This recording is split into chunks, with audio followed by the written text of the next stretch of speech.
समझने की जरूरत है। यदि धम्म विजय दिवस हमारे परंपराओं में होता तो हम लोग खास होते। आज हम लोग खास नहीं है, धम्म विजय दिवस खास है क्योंकि यह परंपरा में नहीं है। संजोग की बात है कि प्रोफेसर साहब परसों फोन पर कहे थे और हमने कहा कि धम्म विजय दिवस की शुरुआत ही कर देते हैं। तो संजोग की बात हुई, ठाकुर जी से आए मिलने के लिए, तो मैंने कहा कि ठाकुर जी आपने ये वाटिका बुद्ध वाटिका बना दिया है, एक वचन आप दे दीजिए कि साल में 365 दिन में एक दिन धम्म विजय दिवस के लिए सब दिन ना दे दीजिए, तब ये कार्यक्रम करेंगे। इन्होंने कहा कि मैं आपको दिया, तब कल ही मैसेज जितने लोगों को दिए और व्हाट्सएप पर दिए, और मुझे प्रसन्नता इस बात की हो रही है कि मैं ये भी नहीं समझ रहा था कि इतनी कुर्सी भी भरेगी, क्योंकि कल ही व्हाट्सएप पर भेजे थे, लेकिन कुर्सी भर गई। इस बात के लिए आप लोग सभी लोग धन्यवाद के पात्र हैं और आप लोगों ने अपना कीमती समय दे करके यहाँ पर आया है। धम्म विजय दिवस आज हम लोग सम्राट अशोक को याद करते हैं, वीररथ मौर्य को भी याद करते हैं और बाबा साहब को भी याद करते हैं। यानी 4 महापुरुष की आज के दिन 4 महापुरुष जो है ना बहुत इंपॉर्टेंट हो गए। सम्राट अशोक कलिंग विजय के बाद आज के ही दिन बुद्ध का धम्म स्वीकार किया था। पूरे दुनिया में एकलौता सम्राट ऐसे हैं जो विजय के बाद अफसोस जाहिर किया। दुनिया में जितने भी सम्राट हुए युद्ध के बाद में खुशी जाहिर किया, लेकिन सम्राट अशोक ने युद्ध के बाद अफसोस जाहिर किया। उनकी वेदना इस बात से हुई कि जब कोई एक व्यक्ति मरता है उसके परिवार के साथ साथ कितने लोग दुखी होते हैं। इस कलिंग युद्ध में लाखों लोग मारे गए, तो कितने लोग दुखी हुए होंगे, इस बात का उनको दुख हुआ और दुख के वजह से उन्होंने बुद्ध का धम्म अपनाया। धर्म नहीं है, धम्म। धर्म और धम्म में अंतर है, इस बात को समझना जरूरी है। और सम्राट अशोक ने द्विभाषीय शिलालेख में लिखवाया, क्योंकि ये धम्म और धर्म क्या है उसको समझना जरूरी है। धम्म का अर्थ यूसेबिया लिखा और रिलीजन का अर्थ थ्रिस्किया बताया। इसका मतलब है धम्म और रिलीजन दोनों अलग अलग है। और अभी तक इंडिया में जितने लोग हैं वो धम्म और धर्म को एक साथ मिला देते हैं, एक साथ नहीं है। इसलिए बुद्ध का धम्म है, तो सम्राट अशोक ने बुद्ध के धम्म को अपनाया और धम्म को अपना करके इस धम्म को पूरे दुनिया में फैलाया।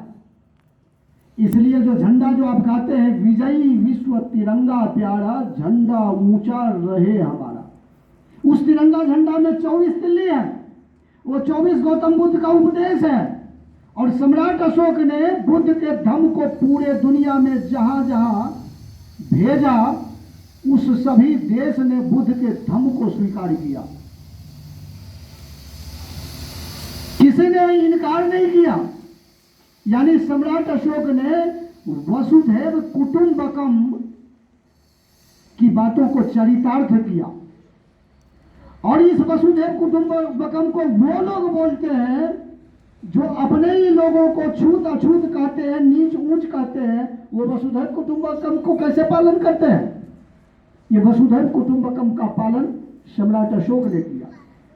उसने कहा कि मेरी प्रजा संतान है, यानी सबको समान रूप से माना, इसलिए इस धर्म को पूरे दुनिया में फैलाया और उस वजह से भारत विश्व गुरु कहलाया।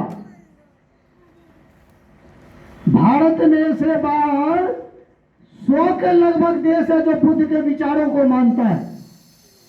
तब भारत जो है ना बुद्ध के वजह से विश्व गुरु है। नहीं तो जरा सा सोचिए, भारत से बाहर कौन देश है जो उस परंपरा को मानता है? एशिया को ही देखिए, चीन, थाईलैंड, बर्मा, उत्तर कोरिया, दक्षिण कोरिया, भूटान, सिंगापुर, कितने देश है जो बुद्ध का आइडियोलॉजी को मानता है। जापान, उत्तर कोरिया और चाइना के जब डिक्शनरी देखेंगे, उस डिक्शनरी में देखेंगे भारत का जो अर्थ है ना, वो भारत का अर्थ स्वर्ग बताया है। यानी वो लोग स्वर्ग भारत को समझता है और भारत की जनता स्वर्ग आसमान में ढूंढता है। मतलब भारत की जनता को खुद नहीं पता है कि जो दूसरा देश का आदमी भारत को स्वर्ग समझता है और इस देश का आदमी स्वर्ग आसमान में ढूंढता है। मतलब इसको खुद पता नहीं है कि हम किसके बेटा पोता है। तो भारत इस वजह से विश्व गुरु, पूरे दुनिया के लोग गया में आते हैं और गया के लोग कहां जाते हैं? हरिद्वार, लोटे में। बुद्ध और अशोक की आइडियोलॉजी पर बाबा साहब ने भारत के संविधान को लिखा और भारत का जो संविधान है वो बुद्ध और अशोक के आइडियोलॉजी पर लिखा गया है। धम्म विजय दिवस के दिन में सम्राट अशोक कैदियों को रिहा करते थे। इससे पहले कैदी जो है ना वो विपासना सेंटर में रहता था। उस जेल को सुधार गृह कहा जाता था, यानी कैदी को सुधार किया जाता था और सुधार करने के बाद उस कैदी को इसी धम्म विजय दिवस के दिन छोड़ा जाता था।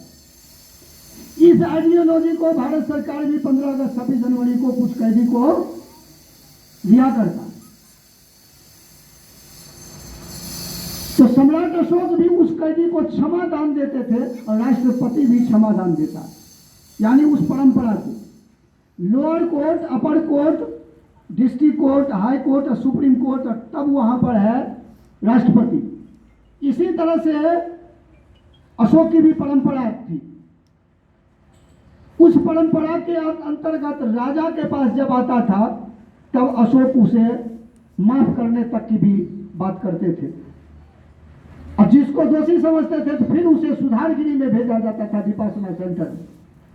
जब तक सुधरता नहीं था तब तक विपासना सेंटर बनाता था। यानी 84,000 जो स्तूप कहते हैं वो 84,000 स्तूप विपासना सेंटर था। वो स्कूल था, आज का जो आप विद्यालय समझते हो वो विद्यालय था। और उसी के अंतर्गत आप लोग सुनते होंगे नालंदा, तक्षशिला, विक्रमशिला, ओदंतपुरी, जगदल, दाइमाबाद, ऐसे अनेक विश्वविद्यालय थे जहां पर पूरे दुनिया के लोग पढ़ने आते थे। उस समय में पूरे दुनिया का जब आप सभ्यता ढूंढेंगे तो पूरे दुनिया में कहीं इस तरह के विश्वविद्यालय नहीं थे। पूरे दुनिया के लोग पढ़ने कहां आते थे? भारत में आते थे। और आज भारत का पूरे दुनिया का 100 विश्वविद्यालय में भी भारत का एक भी विश्वविद्यालय नहीं है। तब भारत विश्व गुरु कैसे बनेगा? कैसे भारत विश्व गुरु बनेगा? बुद्ध का धम्म समझिए, उंगली माल डाकू बन करके आया बुद्ध की शरण में, अरहंत बन करके गया। डाकू को सुधार दिए। अम्रपाली वेश्या बन करके आई और अरहंत बन करके गई। उस व्यवस्था में एक इनोसेंट व्यक्ति साधु बन करके आया और आसाराम बन करके जेल गया, राम राम बन करके जेल गया। ये कैसी संस्कृति है? बुद्ध का धर्म सुधारवादी है, सुधारवादी है, संहारक नहीं है। राम ने रावण को मारा, कृष्ण ने कंस को मारा और बुद्ध ने उंगली माल को सुधार दिया। तो मारने वाला महान या बचाने वाला महान, तो सुधार दिया। इसलिए बुद्ध का धर्म पूरे दुनिया के लोगों ने अपनाया। आपसे बड़ा देश है चीन, जापान, चीन। इसलिए बुद्ध का धर्म यदि मानवतावादी धर्म नहीं होता तो पूरे दुनिया के देश बुद्ध के धर्म को नहीं अपनाता। और साल में एक बार सम्राट अशोक धम्म विजय दिवस के दिन निहत्था आते थे।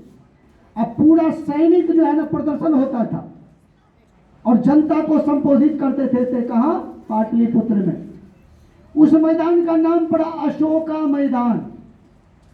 आज भी उस मैदान जो गांधी मैदान है, देखिए उसका नाम बदल दिया गांधी मैदान। समझिए आप लोग, गांधी मैदान के बाहर में अभी भी लिखा हुआ अशोक पथ। बिहार के जज जो होंगे आज भी गांधी मैदान के बाहर में अशोक पथ बोलते हैं। यानी अशोक पथ आज भी आपके इतिहास को बता रहा है और उसका नाम बदल करके गांधी मैदान कह दिया, यानी सांस्कृतिक घोटाला, ताकि आप अपने पूर्वजों को जाने ही नहीं। तो इस तरह से अशोक की पहचान को मिटाने का काम हो रहा है। बाबा साहब ने तिरंगा 24 दिल्ली दे करके बुद्ध अशोक को जिंदा किए। और मैं उस जेम्स प्रिंसेप का शुक्रिया अदा करता हूं जिसने सम्राट अशोक को बाहर निकाला। जब सम्राट अशोक का शिलालेख यहां पर निकला, यहां के किसी लोग ने पढ़ने का नहीं पढ़ पाया। James Prinsep Sri Lanka, Bhutan, Burma कहां गया और जेम्स प्रिंसेप ने अशोक के शिलालेख को पढ़ा और तब पता चला कि सम्राट अशोक भारत का राजा है। देवानंद पियादशी, देवताओं का प्यारा, देवता और कोई नहीं, बुद्ध को देवता कहा जाता था, इसलिए देवताओं का प्रिय देवानंद पियादशी। पियादशी का अर्थ है जिसका दर्शन प्यारा हो, जिसको देखने से ही दर्शन प्यारा हो जाए। इसलिए बुद्ध अशोक को देवानंद पियादशी कहा गया। इस तरह से आप समझिए अशोक की पॉलिसी पूरे दुनिया में फैला, यानी बुद्ध के पॉलिसी को। तो बुद्ध की जो विचार है, बुद्ध के विचार आपके अंदर के विकार को बाहर निकालता है और सम्राट अशोक का विचार राष्ट्र के विकार को बाहर निकालता है। और राष्ट्र का विकार बाहर निकला तब बुद्ध को पूरे दुनिया में विश्व गुरु जाना।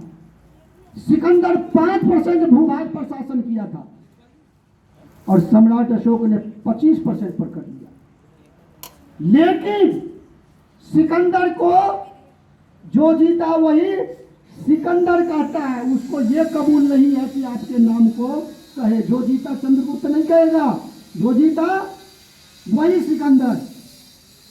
पूरे दुनिया को मानवता का पाठ पढ़ाने वाले बुद्ध और पूरे दुनिया से वैवाहिक संबंध स्थापित करने वाले आपके दादा चंद्रगुप्त मौर्य हैं, जिन्होंने सेल्यूकस की बेटी से शादी किया। पहली बार अंतरराष्ट्रीय शादी किसने किया?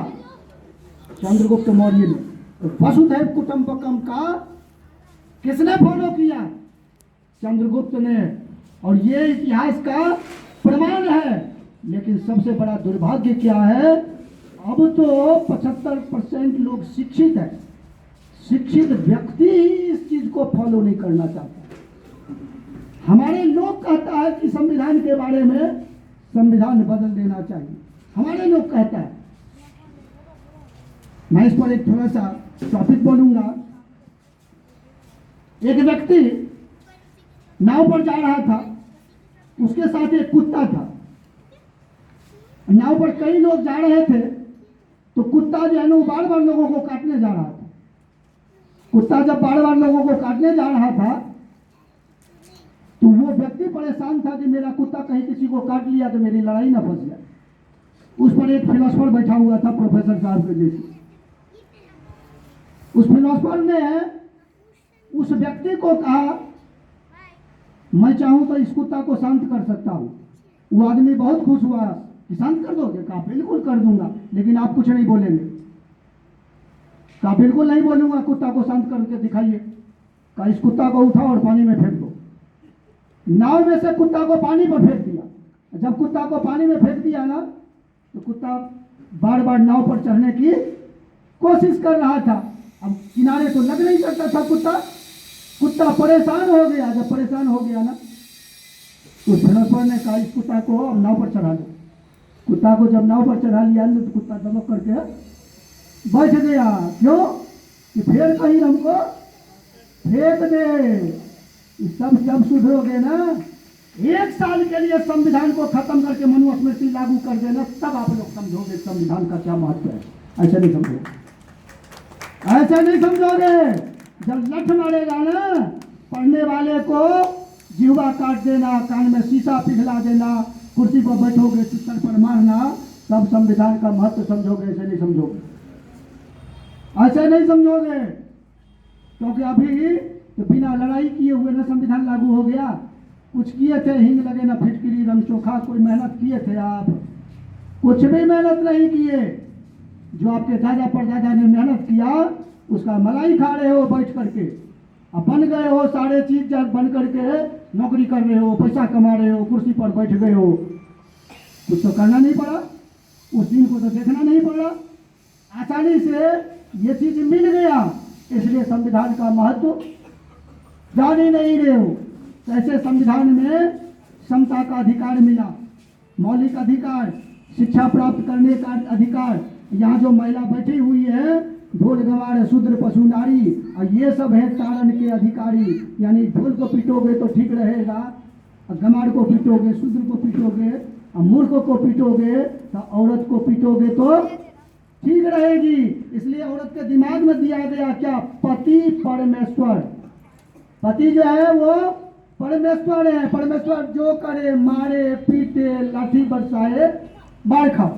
ये संविधान के वजह से आज महिला जो है ना, कुर्सी पर बैठे हुए हो, समान रूप से बैठे हुए हो, पति को भी धमका देते हो, वो संविधान के वजह से। करीब जो लोग बचपन में थे, अपने बाप दादा को देखिए, आपके माँ और दादी धमकाती थी? नहीं धमकाती थी, नहीं तो पिटैया लगता था। संविधान के वजह से आप सबको धमकाते हो, पति को भी धमकाते हो, समाज में सभी जगह बैठते हो। आप मंदिर के पुजारी नहीं बन सकते हो, लेकिन महिला राष्ट्रपति बन सकते हो। किसके वजह से? संविधान के वजह से। संविधान के वजह से राष्ट्रपति बन सकते हो, लेकिन मंदिर के पुजारी नहीं बन सकते हो। वो संविधान की देन है कि आप राष्ट्रपति तक बन सकते हो। लेकिन उस महिला को ये पता नहीं है कि ये अधिकार हमको बाबा साहब की वजह से मिला, इसलिए हम राष्ट्रपति बन गए। नहीं तो जो आदिवासी अभी राष्ट्रपति बनी हुई है, वो राष्ट्रपति नहीं होती। ये महिला को पता नहीं है। इसीलिए ये धम्म विजय दिवस ये खास दिवस है। और फिर इसको अशोक को पेड़ से तुलना करवा दिया। अशोक के पेड़ बना तो उसकी पूजा करवाने लगा, ताकि अशोक को भूल जाओ। अशोक को पेड़ खड़ा